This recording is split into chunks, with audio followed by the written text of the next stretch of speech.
Hello दोस्तों, नमस्कार। स्वागत है आप सभी का आपके अपने यूट्यूब चैनल इंग्लिश वर्ड्स में। दोस्तों, मैं अजय कुमार निषाद आप सभी लोगों का हार्दिक स्वागत करता हूं। कैसे हैं आप सब? उम्मीद करता हूं अच्छे होंगे, मस्त होंगे, मज़े में होंगे। फ्रेंड्स, जैसा कि मैंने आप लोगों को बताया था कि अपने इस प्लेटफॉर्म पर हम कॉम्पिटिटिव एग्ज़ाम भी, कॉम्पिटिटिव क्लासेस भी चलाने वाले हैं, ठीक है ना। तो आज हम स्टार्ट करने वाले हैं कॉम्पिटिटिव क्लास का पहला क्लास। इस क्लास में हम फ्रेंड्स सीखने वाले हैं सिलेबस। सबसे पहले हम जान लें कि जो हम पढ़ने जा रहे हैं उसका सिलेबस क्या है। मोस्टली हमारे जैसे स्टूडेंट क्या करते हैं, पढ़ना शुरू कर देते हैं बिना सिलेबस की जानकारी के, और यहीं पर वो मात खा जाते हैं। हम ये पढ़ते हैं, वो पढ़ते हैं, ये पढ़ते हैं, वो पढ़ते हैं, सब कुछ पढ़ने की कोशिश करते हैं, लेकिन अपना सिलेबस पूरा नहीं पढ़ पाते हैं, ठीक है। तो सबसे पहले हम ये जान लें कि जो हम वनडे एग्ज़ाम देने जा रहे हैं उसका सिलेबस क्या है, उसमें जो क्वेश्चन पुटअप किए जाते हैं मोस्टली कहाँ कहाँ से रखे जाते हैं, ठीक है ना फ्रेंड्स। तो आज हम पढ़ने वाले हैं कॉम्पिटिटिव इंग्लिश का सिलेबस, ठीक है। तो सबसे पहले तो हम आपको ये बता दें कि हम पढ़ने क्या जा रहे हैं। फ्रेंड्स, आप सबको पता है हम पढ़ने जा रहे हैं इंग्लिश। क्या पढ़ने जा रहे हैं? इंग्लिश, ठीक है। इंग्लिश फ्रेंड्स है क्या? इंग्लिश क्या है? इंग्लिश एक लैंग्वेज है। क्या है? लैंग्वेज है। ये केवल लैंग्वेज ही नहीं है बल्कि यह एक इंटरनेशनल लैंग्वेज है। क्या है? इंटरनेशनल लैंग्वेज है। ग्लोबल लैंग्वेज कह सकते हो, ग्लोबल लैंग्वेज है ना। अरे यार,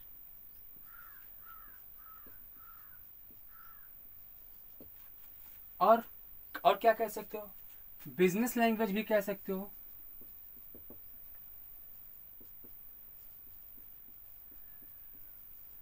बिजनेस लैंग्वेज भी कह सकते हो, एक्सेट्रा आप कह सकते हो, ठीक है। बाकी आप इसको मशीन की भी लैंग्वेज कह सकते हो, जिसको बोलते हैं आप लोग,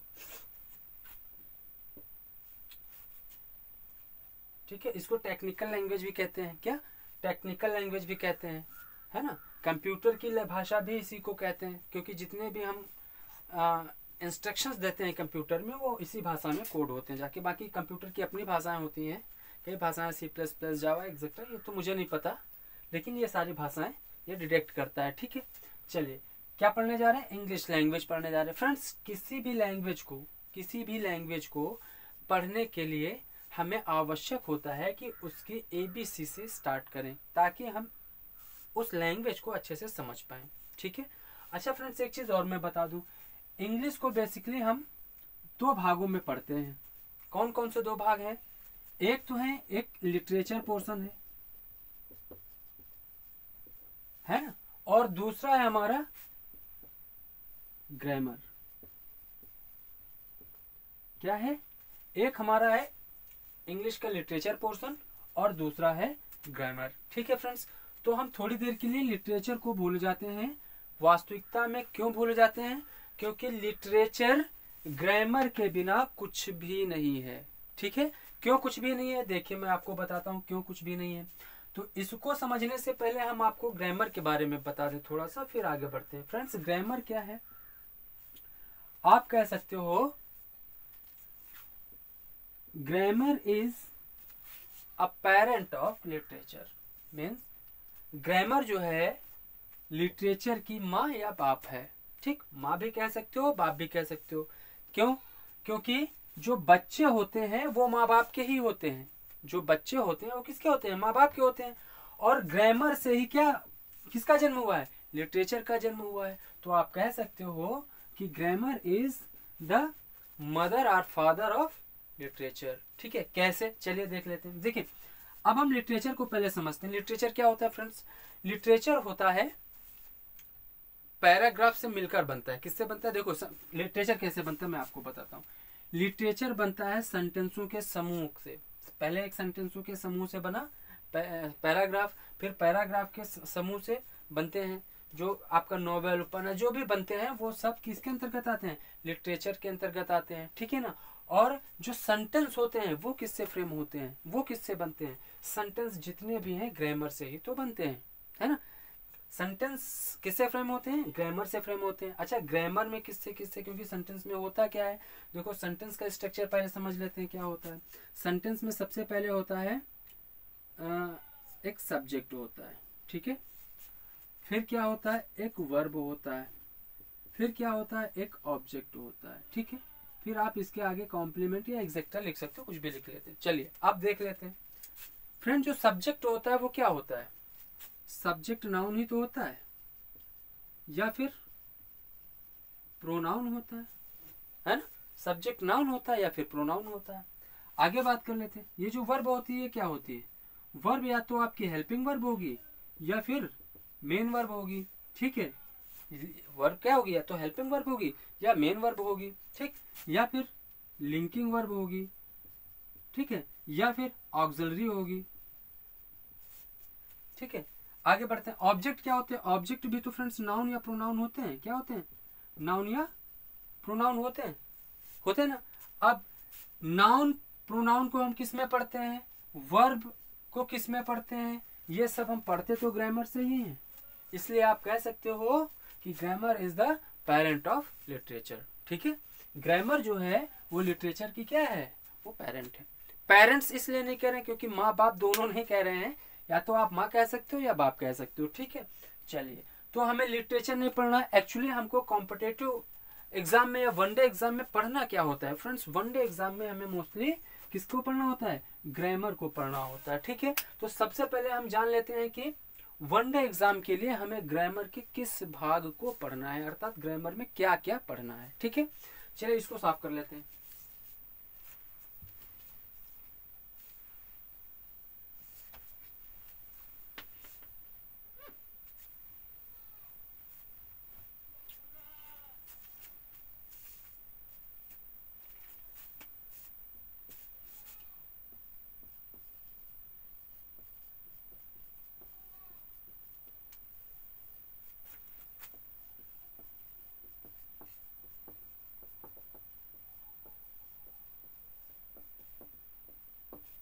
ठीक है ना friends, the syllabus of competitive English. Friends competitive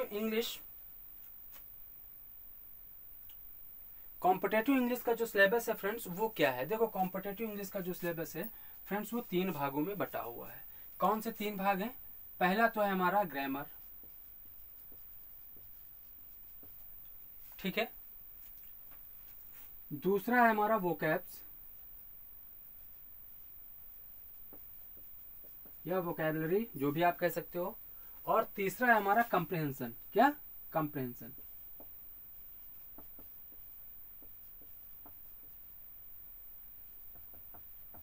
comprehension, ठीक है। चलिए सबसे पहले हम बात कर लेते हैं ग्रामर के अंतर्गत हम क्या क्या पढ़ने वाले हैं, ठीक है। तो ग्रामर में हम सबसे पहला जो टॉपिक हमारा होगा वो होगा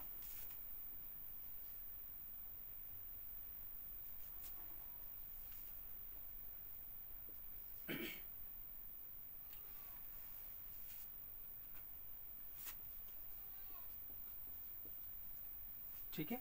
जो हमारा जो पहला टॉपिक होगा वो होगा एरर्स, ठीक है। दूसरा, इसके बाद दूसरा हमारा टॉपिक होगा फिल इन द ब्लैंक।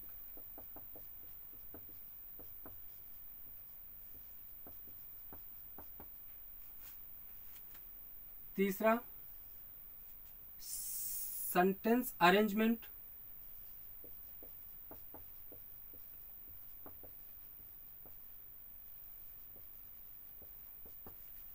क्या है, तीसरा टॉपिक है हमारा फ्रेंड्स सेंटेंस अरेंजमेंट। चौथा है सेंटेंस इंप्रूवमेंट।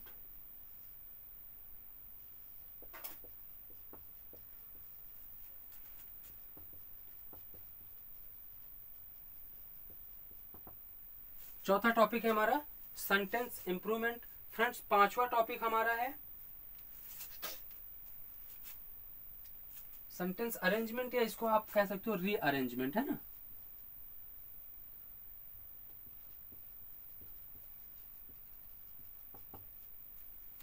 ठीक है। छठा है हमारा, पांचवा टॉपिक है हमारा फ्रेंड्स वॉइस। सिक्स्थ टॉपिक है हमारा नरेशन, ठीक है। नेक्स्ट टॉपिक है हमारा करेक्टली स्पेल्ड।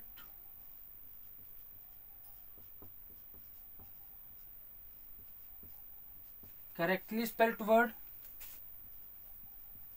या आप फ्रेंड्स इसको कह सकते हो मिस स्पेल्ट वर्ड, है ना, क्या miss spelt word.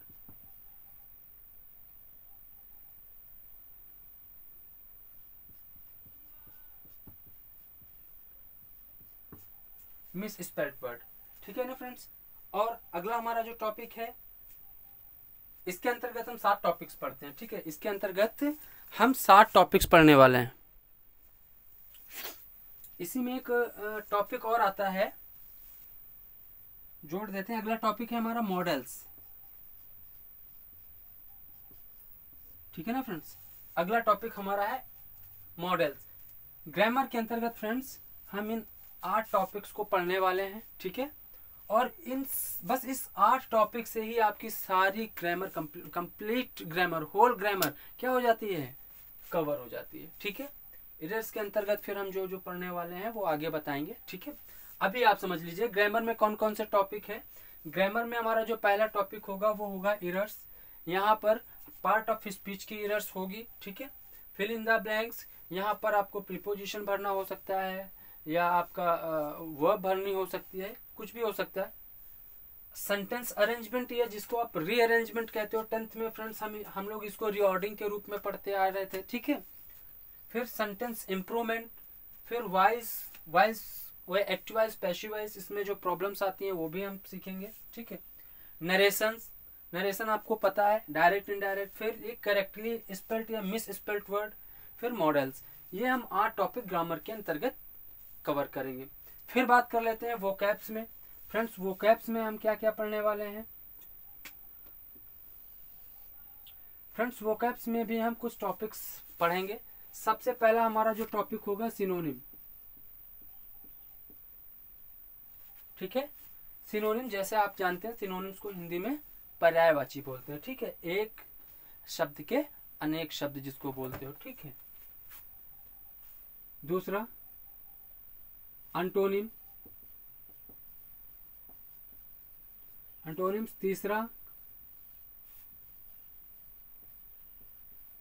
One word substitution.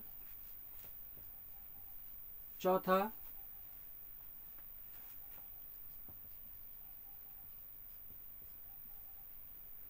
Homophones. पांचवा इडियम्स, इडियम्स। और छठा जो हमारा नेक्स्ट वो है फ्रेजल वर्ब,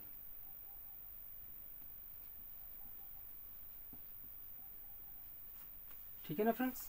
क्या क्या है वोकैब्स के अंतर्गत हम पढ़ने वाले हैं, synonyms, antonyms, one word, homophones, idioms and phrasal verb, ठीक है। सिनोनिम क्या होता है आपको पता है, क्या होता है हिंदी में इसको पर्यायवाची कहते हैं। अंटोनिम, अंटोनिम को हिंदी में बोलते हैं विलोम शब्द, ठीक है। वन वर्ड क्या होता है, वन वर्ड होता है, वन वर्ड मीन्स होता है बहुत सारे शब्दों के लिए एक वर्ड। जैसे वह व्यक्ति जो ईश्वर पर भरोसा रखता है, वह व्यक्ति जो ईश्वर पर विश्वास रखता है, क्या बोलते हैं उसे, थेस्ट, क्या बोलते हैं उसे, थेस्ट, ठीक है। तो ये हो गया आपका वन वर्ड। होमोफोन्स क्या होता है, होमोफोन्स होता है फ्रेंड्स ऐसे वर्ड जो प्रोनाउंस्ड एक तरह से किए जाएं, सेम तरीके से किए जाएं, लेकिन उनका जो मीन हो वो डिफरेंट हो ना, होमोफोन्स बोलते हैं, ठीक है। इन्हें कंफ्यूजिंग वर्ड भी बोलते हैं। आगे इडियम्स आपको पता है, शब्दों का समूह, शब्द मतलब पार्ट ऑफ स्पीच से मिलकर, या आप कह सकते हो दो या दो से अधिक वर्डों से मिलकर बने एक शब्द को इडियम्स बोलते हैं। फ्रेजल वर्ब, फ्रेजल वर्ब क्या होता है, पार्ट ऑफ स्पीच से मिलकर यानी प्रीपोजिशन से या एडवर्ब से मिलकर बने होते हैं, ठीक है। आप कह सकते हो प्रीपोजिशन से मिलकर बने हैं, ठीक है। ऐसे वर्ड जो पार्ट ऑफ स्पीच से मिलकर बनते हैं उन्हें फ्रेजल वर्ब कहते हैं। फ्रेंड्स आगे बढ़ते हैं। फिर कंप्रहेंशन को हम कैसे पढ़ेंगे। फ्रेंड्स कंप्रहेंशन को भी हम 2 भागों में बांटकर पढ़ेंगे। एक तो हम पढ़ेंगे क्लोज, फ्रेंड्स क्लोज ऐसे भी लिखते हैं, क्लोज टेक्स्ट या क्लोज पैसेज, नीचे लिख देते हैं थोड़ा सा। नंबर 1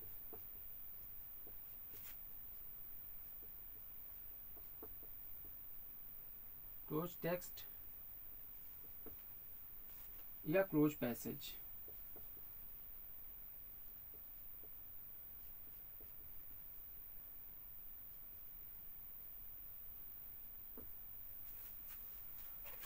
ठीक है ना फ्रेंड। कंप्रहेंशन के अंतर्गत क्या कौन कौन से टॉपिक पढ़ने वाले हैं? कंप्रहेंशन के अंतर्गत हम केवल 2 टॉपिक पढ़ने वाले हैं, क्लोज टेक्स्ट और cloze passage. Friends, close text और क्लोज पैसेज किस पर डिपेंड होता है? आप याद रखिएगा, जितना भी ज्यादा आपका वोकैब्स मजबूत होगा, जितना ज्यादा वोकैब्स मजबूत होगा, उतना अच्छा आप क्लोज टेक्स्ट और क्लोज पैसेज कर पाओगे। ठीक है, तो फ्रेंड्स, क्लोज टेक्स्ट को अच्छे से करने के लिए, क्लोज टेक्स्ट और क्लोज पैसेज को अच्छे से करने के लिए आपको synonym, antonym, homophones, one word, idiom और फ्रेजल वर्ड पर अच्छी कमांड करनी होगी। ठीक है, इसके साथ साथ हम वहां से जब हम पढ़ रहे होंगे ग्रामर, तो ग्रामर में हमको सबसे ज्यादा फोकस करना होगा किस पर? प्रीपोजिशन पर। किस पर? प्रीपोजिशन पर सबसे ज्यादा फोकस करना होगा, और वो भी कौन से प्रीपोजिशन पर? फिक्स प्रीपोजिशन पर। किस पर? फिक्स प्रीपोजिशन पर। ठीक है ना। तो फ्रेंड्स, ये है हमारा कॉम्पिटिटिव इंग्लिश का सिलेबस। ठीक है, इसके तहत ही हम क्या करने वाले हैं? इसके तहत ही हम अपनी तैयारी कंटिन्यू करेंगे। ठीक है ना फ्रेंड्स। एक्चुअली हम यहाँ पर इस प्लेटफॉर्म पर आकर आपको पढ़ाने की कोशिश नहीं कर रहे हैं। यहाँ पर आने का मेरा मकसद बस इतना सा था कि जो मैं तैयारी कर रहा हूँ उसमें और अधिक सीख सकूं। ठीक है, इसलिए अपने ज्ञान को बूस्ट करने के लिए मैं आप लोगों के सामने आता हूँ। ठीक है, जिससे मुझे मेरा रिवीजन होता रहता है, और मेरे जैसे कुछ जो आपके साथ हैं, या मेरे जैसे जो मेरे भाई हैं, वो मुझसे कुछ सीख पाते हैं और मैं उनसे कुछ सीख पाता हूँ। ठीक है ना। तो आज की वीडियो में इतना ही। कल मिलते हैं रेगुलर क्लास के साथ। कल से रेगुलर क्लास के साथ डेली मिलेंगे। ठीक है, और कल हमारा जो पहला टॉपिक होने वाला है वो ग्रामर के अंतर्गत पहला टॉपिक होगा हमारा एरर्स का। ठीक है, तो आज के वीडियो में इतना ही। कल मिलते हैं एक नए टॉपिक के साथ। तब तक के लिए नमस्कार, धन्यवाद।